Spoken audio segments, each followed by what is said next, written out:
Hello friends, ఈరోజు ఈ వీడియోలో టమాటా నిల్వ పచ్చడిని ఎలా చేసేసుకోవాలో చూసేద్దాము. ఇది ఎన్ని నెలలైనా కూడా చాలా చాలా యమ్మీగా ఉంటుంది.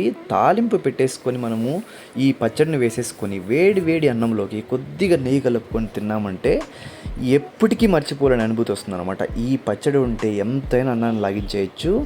అంతటి అమూల్యమైనటువంటి అంత అమోఘమైనటువంటి టేస్ట్ వచ్చేటువంటి ఈ టమోటా నిల్వ పచ్చడిని ఏ విధంగా చేసేసుకోవాలో ఈ వీడియోలో కంప్లీట్గా చూసేద్దాము.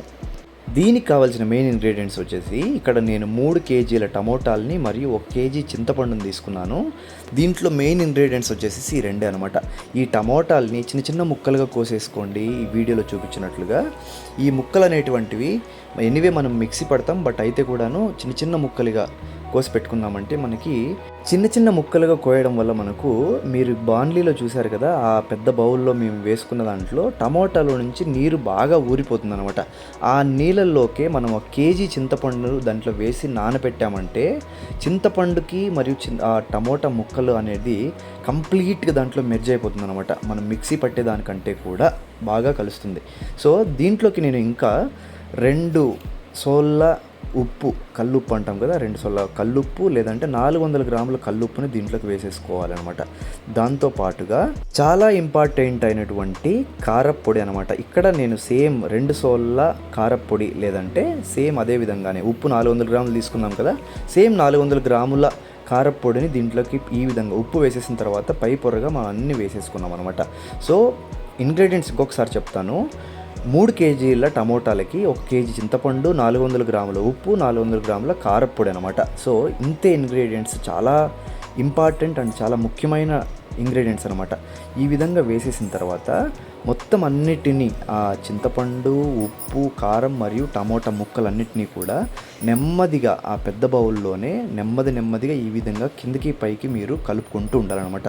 అది ఎంతలా అయిపోతుందంటే మనకు ఆల్రెడీ నీరు కూడా ఊరిపోయి ఉంటుంది కాబట్టి నీరు, ఉప్పు మరియు ఈ కారప్పొడి అనేది మనకి ఒక లిటిల్ బిట్ మనకి వెట్గా తయారవుతుంది అనమాట. ఇప్పుడు డ్రైగా ఉండేటువంటి ఉప్పు, కారప్పొడి అంతా కూడాను బాగా కలిసిపోయేసేసి మనకు ఒక ఊరగాయ లాంటి టెక్స్చర్ వచ్చేస్తుంది ఆటోమేటిక్గా. మనం పచ్చి ఊరగాయ లాగా అనమాట.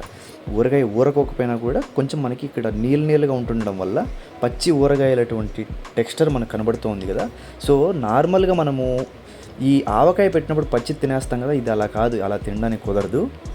ఎందుకంటే దీంట్లో మనం ఎక్కడ కూడా ఆయిల్ కానీ అలాంటి పదార్థాలు ఏది వాడం కాబట్టి మనకు పచ్చిగా అప్పుడే తినడానికి బాగోదు. సో దీంట్లో అదే ప్రత్యేకత అనమాట. ఏ ఆయిల్ లేకపోయినా కూడాను ఈ పచ్చి టమోటా ఈ పచ్చడి అనేది మనకు ఫ్రిడ్జ్లో పెట్టేశారంటే మీకు కలర్ కూడా చేంజ్ అవ్వదు. బయట పెట్టారంటే కొంచెం నలుపు రంగు పడే ఛాన్స్ ఉంటుంది, బట్ అయితే కూడాను సంవత్సరాల పాటు నిల్వ ఉండిపోతుంది అనమాట. దీంట్లోకి నెక్స్ట్ ప్రాసెస్లో మనము 50 గ్రాముల జీరాని నేను ఈ విధంగా కొద్దిగా ఫ్రై చేసుకున్నాను. తర్వాత సేమ్ 50 గ్రాములని ఈ మెంతులు ఉంటాయి కదా, మెంతులను కూడా సేమ్ ఫ్రై చేసి పక్కన పెట్టేసేసుకున్నాను.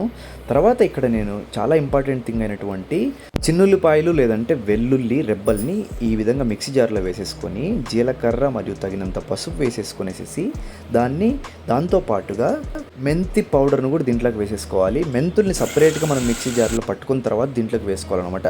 సో తర్వాత మనకి ఈ విధంగా ఈ పర్ఫెక్ట్ కన్సిస్టెన్సీ మనకు వస్తుంది. ఈ విధంగా ఉంటే సరిపోతుంది అనమాట. సో మనం ఆల్రెడీ 2 గంటలు లేదంటే 3 గంటలు పక్కన పెట్టుకున్నటువంటి ఈ టమోటా ముక్కలు, ఉప్పు, కారం అంతా మిక్సర్ ఉంది కదా, అదంతా కూడా మీరు ఈ మిక్సర్ జార్లో వేసేసుకుంటూ మిక్సీ పట్టేసేసుకొని పక్కన ఉంచేసుకోండి. ఇక్కడ మిక్సీ కాబట్టి మనము 2 ట్రిప్పులుగా మనం వేసుకోవాల్సి పడుతుంది. అదే గ్రైండర్ అయితే ఒకే ట్రిప్పులో అయిపోయేది. సో ఇదంతా తీసుకొని ఒక గిన్నెలో పెట్టేసేసుకోండి. తర్వాత ఇంకో ఇంపార్టెంట్ అయినటువంటి ఈ అల్లాన్ని లేదంటే మామిడి అల్లాన్ని దీంట్లో కలుపుకుంటూ ఆల్రెడీగా మనము మిక్సీ పట్టుకున్నటువంటి ఈ మేతి, పసుపు, జీరా, గార్లిక్ మిక్చర్ ఉంది కదా, దాంట్లోకి వేసేసుకుంటూ ఇంకొకసారి మిక్సీ పట్టుకోవాలన్నమాట. ఇది 2 టైమ్స్ పట్టుకోవడం వల్ల మనకు బాగా కలిసిపోతుంది. అదే గ్రైండర్లో ఆల్రెడీ చెప్పుకున్నట్టుగా గ్రైండర్లో అయితే ఒకేసారి కూడా బాగా సరిపోతుంది అనమాట. సో ఈ విధంగా మిక్స్ చేసుకుంటూ ఇంకొకసారి మీరు మిక్సీ పట్టేసుకున్నారంటే మనకి పక్కా పేస్ట్ తయారైపోతుంది. దీన్ని పక్కన పెట్టేసేసుకోండి. సేమ్ ప్రాసెస్ని ఈ ఆల్రెడీ 3 కిలోల టమోటా ముక్కలు అంతా మనం చేసి పెట్టుకున్నాం కదా, సేమ్ ప్రాసెస్ని ఫాలో అయిపోయేసి ఆ పేస్ట్ అంతటిని తీసేసుకొని పక్కన ఒక పెద్ద బౌల్లో పక్కన ఉంచేసేసుకోండి.